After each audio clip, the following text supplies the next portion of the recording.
Hi, I'm Dave Wurzel, and you're watching PHTV4, and today we are at Wild Birds Unlimited in Palos Park. We're talking with Mel Tracy, who owns with his wife Laura, and we're talking backyard birding. And I know maybe that feels a little bit odd. We're in January. Yeah. But I've got the feeders. The birds are all over it, and so I want to talk about that because backyard birding is different in the winter a little bit than the winter, I think. I mean, than the summer. Absolutely, yeah. And we get some of the, birds coming down from the north, so we get some birds we won't see. Don't normally get. Yeah. Okay. Well, that's the first thing I want to ask you. So, backyard birding in the winter, what does it look like? Like which birds should we expect to see? Which birds hung around? Which birds are visiting? Yeah, and every year it's a little bit different because, it depends on the conditions up north. One of the biggest things is food. And so birds can handle the cold, but if there's no food, they got to move. And so the pine cone crops every year up north, they kind of change. And not to get too deep in the woods, but this year, for whatever reason, the little red-breasted nuthatches, their food sources kind of dried up and they came down. So a lot of people are seeing the little red-breasted nuthatches, which we always have the white-breasted nuthatch.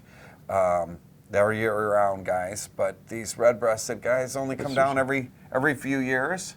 And they thought the food crop was low for the pine siskins, but really we haven't seen those guys show up yet. I mean, there's a lot of winter left to go, so maybe they're using up the last of the resources there and they'll come down.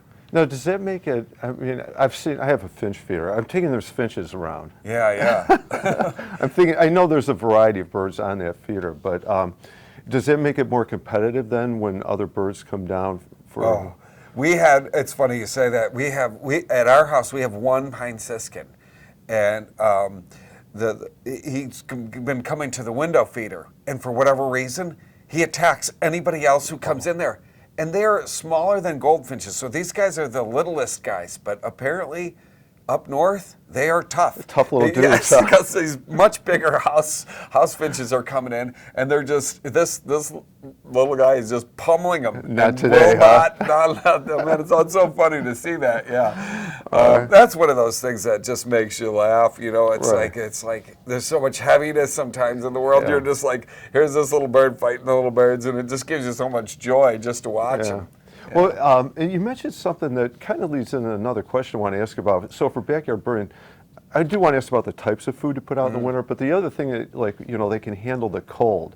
And so my question related to that is all right, so if I'm a backyard birder, I have feeders out there, I don't have any shelters, do they need shelters this time of year? Should we even provide that sort of thing? Or does their diet change? Should they be eating a different type of bird feed? Well, for sure, the food it would be much more beneficial to get more fat and more protein.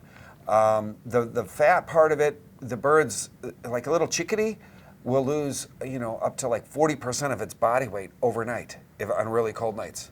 So I mean, if I lost, would like that if I lost 40 pounds, imagine how much I got to eat the next day. That's incredible. Or 40%, yeah. So and so they need that fat. What they're losing is the fat, and they have to they have to replace that fat. Now, most nights it's not that bad, but on nights, and so fats I would say is like the number one for birds right now.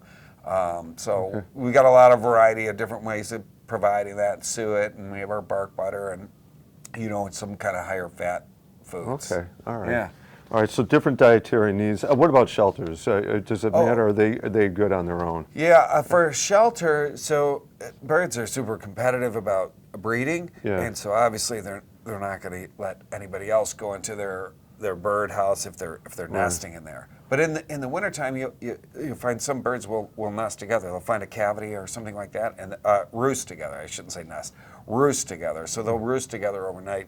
House finches are very do that all the time. Okay. They'll pack into a small to space. keep warm. To keep warm, yeah. It conserves heat, and obviously it's like if they lose less fat, then they have to gain less. So it's really a huge benefit to them. Yeah. Okay. Yeah. As I say, I was just watching the show about penguins and how they cluster and keep warm. Oh, like really? that. Yeah, in Antarctica. Yeah. Yeah. And actually, I realized I didn't quite finish. So what you do is clean out your birdhouses in the fall, and then just leave them up. And then the birds, if they need that shelter, will go there. Okay. So that's one good way. You can actually also put out an actual roosting thing for them, a roosting box. And a lot of times that's just kind of like where the hole's at the top, and you can take that off, turn it upside down, the hole's at the bottom, so it kind of holds some heat at the top. And they put a little ladder thing in there so that the birds can kind of be. Wow. Yeah. It's just a couple of pegs. You know, you can make one yourself if you wanted to, but that's another way you can. But it's clever. I get it. To keep the heat in, and okay. So you mentioned like some of the winter birds coming down. So there is some migration that takes place. Obviously, different times of the year. Some coming down because of food supply. What are the migratory patterns now? And then when does the other migration start? The bigger, I'm guessing, bigger one. Yeah, and I would say migration in the winter is kind of like it's slow and it's localized. So a lot of people have been saying, "Gosh, I've been seeing more blue jays than I've ever seen in my life," and it's just that the blue jays kind of used up the food source up north and moved down, and they keep moving down, and your regular blue jays are still there, but now there's kind of more coming down from the north, so it's kind of a slower thing, and they're just looking for food. Migration's super expensive for birds, so they don't want to fly to an area where they don't have any idea what's going on, and then, just think about it, just boom, you just drop in somewhere, and now you have to find food and shelter and all these things. It's like, and a water source, it's really rough.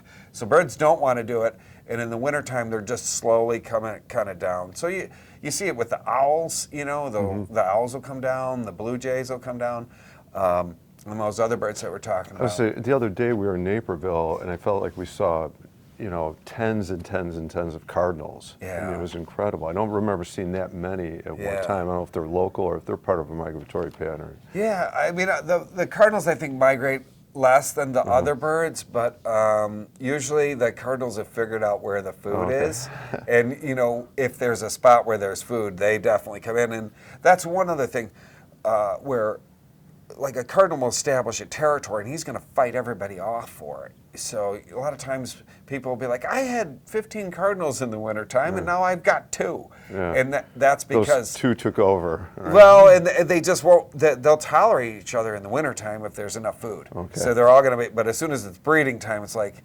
hey, it's time for you guys to hit the bricks, and I got some business to take care of here. No, it's interesting, that social dynamic going on. All right. How about a final question for you? How about for you? And I know you're very, very expert-like in birding, and I know you make the trips to see birds.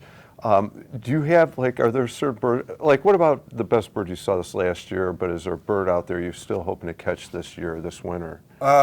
Well, it's kind of funny because every year you feel like January 1 you reset, and it's like, hey, I want to see everybody all over again, And so right now over at like Saganashkee, people are seeing like 5 and 7 eagles, and that's like a bird I've seen I don't know how many times, but it's never not special, right? You just always want to see them, and so there's tons of birds like that you just want to see every year. We did have, at our house, we had a summer tanager that should have migrated, and it was just hanging out at our house for forever. And so anyway, I hope to see one of those guys back. That's one of those birds. Could he survive, or she survive the winter? Or? Well, it's kind of like a food thing, and they're not insulated well enough to. And actually, they never even bred around here. The farthest north they used to breed was like down in southern Illinois. So they're expanding the range a lot. But anyway, it's so, like I said, each year it's like a reset, and you just kind of like, okay, I want to tick through 300 birds or something, again this year, and see. In our spring bird walks, you go out there, you see 50 different species of birds on some of the best ones. It's not that way every time, but I mean, you can see 50 different species of birds, and each one is just like, for me, it's super special. Yeah, it is. It really is cool. Yeah. All right. Well, Mel, thank you very much. Good luck. Thanks for the tips and advice on the winter backyard birding. Yeah. All right. Thanks for coming out. We really appreciate it. Oh, I love it. Great to talk to you. Thank you for watching. I'm Dave Wurzel. We've been talking with Mel Tracy at Wild Birds Unlimited. Happy bird watching in the winter.